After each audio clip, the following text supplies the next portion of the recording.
I overheard a really odd conversation today. I felt like I was in a movie or something.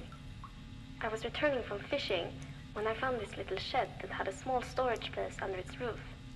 It was a good hiding spot, and since I felt cold and tired, I climbed in and hid behind a bale of straw and fell asleep.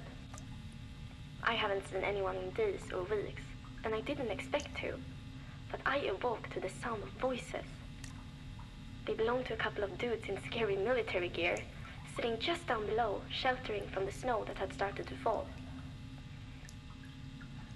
From what I could gather, they were both from the same group called ARC. They talked about how they were trying to essentially save the world and re-establish society. One of them seemed to be a new member. That was kinda lucky, as the other guy was explaining a lot to him. Meaning, I overheard a lot in detail. I heard a few interesting things. First, these guys were also a part of something called Wrath, and worked for some scientist or something.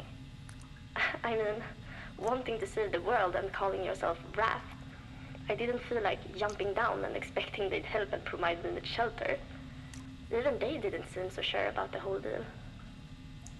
They were talking about some woman, referring only to this person as her, like it was obvious who they were talking about. She sounded scary. Wonder who she is. They also said something about supplies being dropped from a plane to help survivors. Jävlar, I can imagine the bloodbath around those airdrops. The most interesting thing they were talking about was in regard to the church of Surtur. At first, I thought he literally meant the church in Fjällkanten, but they mean people.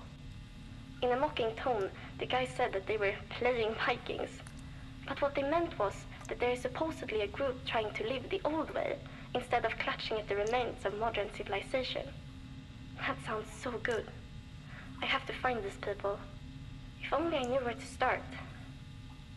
Maybe actually, at Fjällkanten.